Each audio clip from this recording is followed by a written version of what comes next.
What's up everybody, welcome to Productive, a channel that's going to teach you how to be the best version of yourself you can possibly be. In today's video, I'm going to show you how I save over 30% of my income through my personal budget. I've used this exact budget for over 5 years and it's allowed me to pay down debt, save for a house, save a ton of money, and just get a few more steps closer to financial freedom. Roll that intro.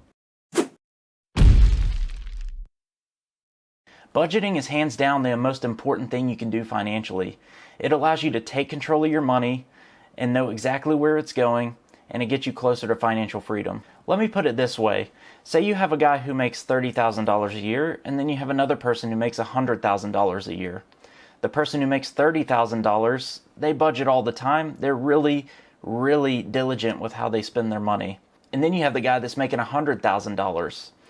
This person's living paycheck to paycheck. They're not really tracking their money because they feel like they don't have to because, yeah, they make a pretty decent amount of money. The guy making $30,000 who budgets is slowly but steadily building his wealth, while the guy who's making $100,000 isn't budgeting at all and therefore is not increasing their wealth whatsoever. They're just blowing their money. I think if you had to make an educated guess who would win that game over the span of, say, 30 years, it'd probably be the guy who's making $30,000. So yes, the guy who's making $100,000 is making $70,000 more than the guy who makes $30,000, but in a way, he's actually more poor than the guy who makes $30,000. I'm telling you, just by tracking your money, what comes in, what goes out, and what's left over is the most powerful thing you can do with your finances.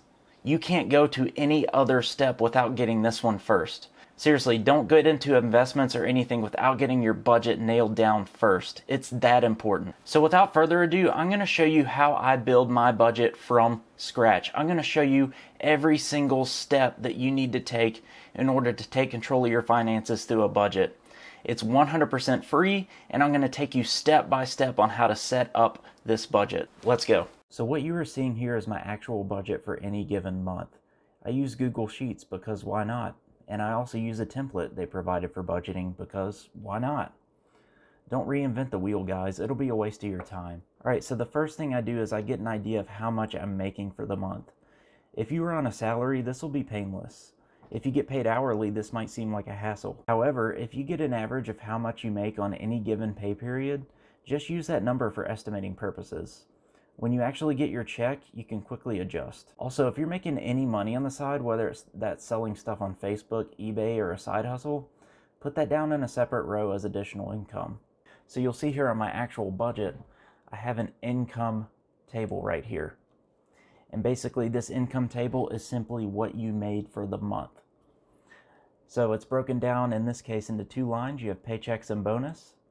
So you have things like your planned column, your actual column, and your diff column. So the plan column is what you plan to actually make that month. Do I plan on getting any paychecks? Do I plan on getting a bonus? That kind of thing. And your actual column is what you actually made that month. So that's what you actually made on your paychecks. That's what you actually made on your bonus, and so forth. The diff column is nothing more than the difference between the planned and the actual number. So in other words, if I plan to make $5,000 in paychecks and I actually made $5,000 in paychecks, then my difference would be 0. However, I'm going to change the actual so you'll see how this works. So if I actually made $4,500 versus $5,000, then you'll see a difference of $500 here in the diff column. That just means that I made $500 less than I projected for the month. After you have a good estimate of your income for the month, now's a perfect time to estimate your expenses for the month. Take as much time as you need to list out what you spend your money on for any given month. Some things will be fixed bills, such as your rent and mortgage, your phone bill, your car note, and so on. Those are easy, so jot those down first. The next thing you want to focus on are your variable costs. This would be things like food, entertainment, utilities, and the list could go on. But here's the deal. If you want to potentially save thousands extra a month on your budget, and potentially save over 30% on your budget, then this is precisely how you do it right here. Variable costs are the bane of your existence unless you have a great idea on what they are and are comfortable with them. They will slowly eat away at your hard-earned money each and every month. The key here is to strike a balance. You likely still want to live your life, but you also want to save more money. I'm telling you from my own experience and implementation, you can truly get the best of both worlds here. What you need to ask yourself is, how much am I willing to cut back to save? It will take some time to find that balance. At first, I was astonished at how easily I blew a certain budget item out of the water with overspending. The next month was followed by scarcity and hoarding of my cash. The pendulum will swing, but the idea here is that over time you're making micro adjustments to your lifestyle to tweak extra savings, not anything drastic like I took. That was stressful, and I don't want you to go through the same situation. It's just not worth it. So with that being said, I have this expenses table. It's set up identically to the income table. You have your planned expenses, you have your actual expenses, and you have the difference between the two. So like I said before, you're gonna jot down all the things that you might spend your money on that month. And guys, what you're seeing here is the actual item lines that I use day in and day out on my personal budget. So I have things like food, clothes, health and medical, home, transportation, and so forth. So the idea here, guys, is that you absolutely need to plan your expenses for the month. So once you understood how much you're going to make that month, you need to understand how you're going to spend it in the most efficient way possible. So if you'll see in the planned column here, this is where you actually want to plan out what everything's going to cost. Now, some things like your phone bill and your rent will always be fixed. However, there are some things that you can change, whether that be food, whether that be your transportation cost, your utilities, and so forth. Now, if you put your income down and you put your expenses down and you're already in trouble, try as hard as you can to look into those variable costs that I talked about to see if there's any opportunity for improvement. If there's not any opportunity for improvement on your variable costs, then consider just taking out some other things. For instance, if you have cable, you might need to cut cable to make sure that you can save your money. Now, obviously, that's going to be up to you and whatever lifestyle you want to live, but understand that you have to make sacrifices sometimes in order to save some money. So after you understand your planned income and your planned expenses, the next thing you want to do is understand what's left over and what you can do with it. And what I call this is the use of savings. Now, I've created my own custom table here. So Google Sheets, the template that comes with it for budgeting, it does not have this use of savings column, and I'll tell you exactly why.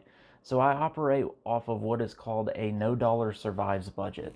Now, essentially what that means is that you have your income, you have your expenses, and whatever's left over, you have to use the rest of that money somewhere. So in other words, at the end of the month, you should have no leftover savings. Now, I'm not saying this wouldn't be actual savings that you might put into a savings account. Now, what I'm saying is that at the end of the month, after you've allocated every single dollar that you have left over, you should have no dollars left. So this use of savings table that I've designed, it is set up identically to the other tables. So again, you have your planned column, your actual column, and your difference column.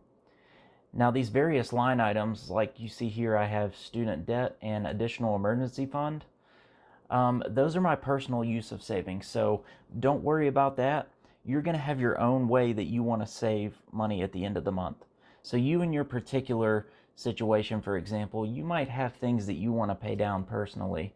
So things like credit card debt, you might be trying to build up an emergency fund, you might be trying to pay down your car note, various things like that. This is where that would go at the end of the month. If you're trying to aggressively pay down a loan or aggressively fund an emergency fund or anything like that, this is exactly where this needs to go, because the entire idea is that after you spend all your money for the month and you have money left over, that should be the money that you use to really attack whatever it is you're trying to go after, whether that be paying down debt or investments or anything like that. Okay, so the core idea here is that after you've done all this amazing planning, you're like, man, I got this goal. I can see it on paper now. I know how to achieve it. Now is to get into the actual action and seeing your results. So, as I said before, you have these three various columns. You have your plan, actual, and difference. So now you filled out all the plan columns, so you know how you want to attack this budget. You formulated a budget that's going to make you able to attack whatever it is you're trying to achieve.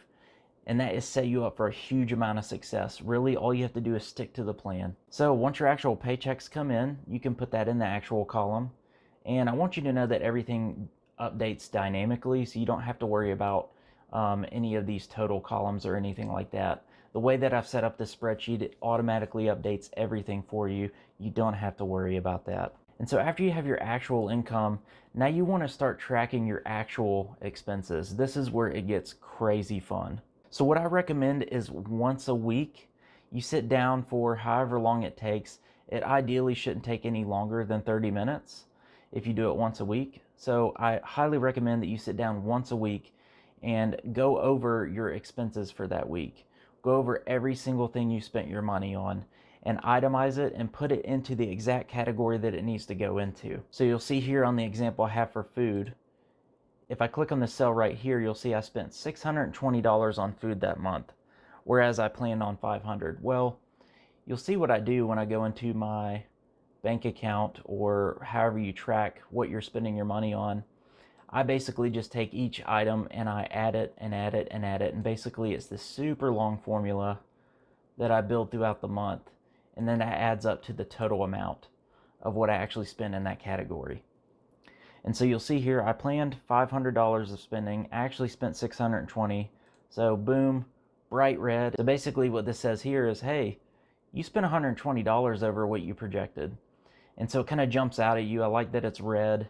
It really grabs your attention in a constructive negative way, if that's even a thing. And the great thing about doing this once a week is that you can start to see trends, and you can start to see things that are happening in your budget that you may need to pivot and adjust for. So for instance, if I tracked my food every single week, I might notice when I'm creeping up to that $500 mark, and I might need to pull back as hard as I can to make sure I don't go over in that category. Because guys, the whole premise is if you go over in any category, then you're putting a very high risk to what you're trying to do at the end, and that's to save some extra money to attack whatever it is you're trying to achieve. Understand that for every dollar that goes against that, that's $1 less that you could be using to attack your goals. That can add up super quick, and it can make you super mad. I am speaking 100% from experience here. If you're not careful with how you manage this budget, it can get out of control really quickly and stress you out to no avail. Okay, so you'll see my total expenses in this example came out to $3,393. I had planned to spend $3,845. So my difference is I actually saved $452 extra dollars than I projected. So from a budgetary standpoint, that's really good. Now, yes, I did go over in some categories, but there's also some categories where I didn't go over, such as my home and mortgage. I mean, that's going to be consistent every month. That one's an easy one to hit. But you'll even see in other categories I actually spent under what I projected, which is a huge plus when you're trying to save some extra money. So if I go down to the use of savings table, this is actually tied to the expenses and the income. So it's a 100% accurate number of what you're actually performing against. So I planned, based on my planning and the budget review at the start of the month, that I was going to save $1,155. In actuality, I actually ended up saving $1,107. And so you'll see here I plan to throw $500 extra at my student loans, and I plan to throw another $500 at my emergency fund. Now you'll see in this leftover savings actual, it's actually $107 over. So what that means is that I have $107 extra dollars to allocate. So this is actually a really good sign, because I performed so good on my expenses, I can actually throw $107 more at whatever I want. In this case, I really hate my student loan, so I'm going to throw it at that. So we'll dial this into 607 here. So now this is exactly what you want to see, guys. In the actual column, you always want your leftover savings to be zero. Now, ideally, when you plan at the start of the month, this should be zero too. You want to always plan to have that be $0 all the time. And so in a nutshell, that's essentially what a budget is. Now I know some people overcomplicate it and some people make it sound super boring, but really at the end of the day, it's really just this. I made some money, I spent some money, I have some money left over. Let's do something productive with that. And then all you do from there is you just rinse and repeat 12 times a year. It really can get no more simple than that. And so that's essentially what a budget is. It's just a clear vision on what you're doing with your money. So I'm not quite done in showing you all the different things that I put into this budget. So I actually have a couple more things I want to show you here. So if we go up to the top, so I've created this little custom table here, and this is basically the actual percentage of what you're saving each month. So in other words, my income versus my expenses, this is the percentage against that. This will show you truly in your net income after your expenses how much money you are truly saving. And so you see here in this table, I planned to save, my projected percent save was 23.1%. That's really good. If you can say at the end of the month that you saved 23% of your income, that's rock solid. Over 40% of America can't even say they save 1% at the end of the month. So you're doing spectacular even if you've gotten to this number. So if you come over to the percent saved, this is your actuals. So this is what you actually performed against. It's not even your projection, it's how you actually performed. We were able to save in this example 24.61% of our income. That is fantastic. Now you can always improve and get better and make your expenses more lean and things like that. But trust me, this is fantastic for you to be able to save close to 25% of your income. And this is the exact way I gauge and dial in my budget. And it just so happens that I usually save around 30% of my income, if not a little bit more each and every month. I've also got an awesome video on that. I'll link it in the description so you can easily get to it. And so guys, because I update this budget each and every week, I need to know exactly to the date when I last updated this spreadsheet, because there could be the potential for overlap. And if you have overlap in a budget, it's going to be skewed and it's going to make your data less reliable and possibly just outright false. And you don't want that. You want to know exactly what you're doing with your money. You want to keep a tight amount of control on it so that you can make your money work for you and you won't be working for your money. So I just simply have this date last updated row where I put in bright red, super big font so it grabs my attention very easily so I don't forget at the end. I just simply put the date that I updated the spreadsheet on. So when I come back to it the next weekend or the next week whenever I decide to do my budget review, so I can see that, oh yeah, I last updated this on 2/24/2020, so I don't need to take any expenses before or on that date. And guys, last but not least, I want to show you my remarks section. So this is a fantastic way for you to just put into text and write some quick notes on why you may have gone over in a certain area of your budget for that month. Now in this example, I put things like entertainment costs were over due to hosting multiple friends and family, and food was over because we ate out too much. So that just gives you a super quick and clear view into why you might have blown certain things out of the water on your budget for that month. And the reason this is so useful is because you can go back at certain times in the year and see why you may have done really well one month, why you did really bad one month. And these remarks are just an easy way to go back and say, oh yeah, that month we did have a lot of family in town, so that's why we kind of blew that out of the water. And it's even good to review it at the end of the month too. These remarks really help you. If you can put them down during the time where you're getting a sense of, okay, this budget's about to boil over in this area, I really need to make a note while the iron's hot, and just to really drive the point home that yes, this did happen during this time. I can tell you that doing this over the past 5 years has allowed me to do so much. I've paid down my student loan debt. I've saved over $20,000 for my first house. I've stashed away 15% of my income in a Roth 401k. I've started my own business, and all while doing this, I was still able to enjoy my life. I hope you understand you don't have to sacrifice your entire life to win with money. You just have to understand your habits, adjust as needed, and exercise some discipline. This may not be the fastest route to building wealth, but I find this way is more sustainable over the long run.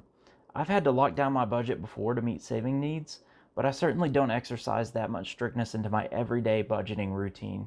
There's a time and a place for that. Hey guys, and I want you to know I'm not only just showing you this budget, I'm actually going to share this exact document with you guys so you can go in, play around with it, and modify it to your exact needs. Alright, let's go back to the camera. So in this budget I just showed you, you probably heard me refer to it as the No Dollar Survives budget. That's just what I call it. The core idea there is that none of your dollars actually survive to the end of your budget. It's always going to equal zero. I can tell you that using this specific budget over the past 5 years for myself has allowed me to do so much. I've knocked a significant dent in my student loan debt.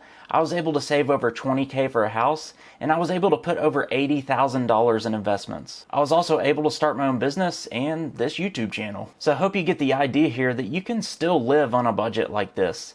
It's not some crazy restrictive budget where you have to live like a hermit for years on end just to get the things you want in life. So there's certain people in the finance world that will want you to just pull everything back, throw it all into debt, and get rid of it all at once. Now, that would be pretty nice, but there's also a lot of drawbacks to that. The reason I'm showing you this budget is that yes, you can still save a lot of money, but at the same time, you're not sacrificing your entire lifestyle. You're still able to live a little. So I hope you understand you don't have to throw away your entire life to budget efficiently. You just need to understand your habits, adjust as needed, and exercise some discipline. It's really not that hard. While this may not be the fastest route to develop wealth, it is the most sustainable over the long run, at least for me. Now, there's been times where I had to really lock down my budget and pull back all spending to meet an immediate need. Now, that's totally okay. You're going to have to do that at certain times. But the core idea here is to just develop a framework that you can work off of and that you can adjust really easily.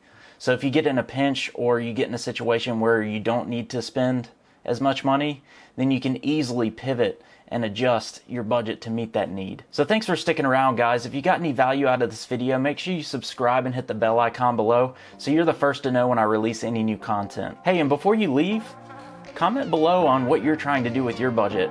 What are you trying to achieve in life? Let's see if we can all help each other. All right, guys, make that money work, and I'll see you next time. Peace.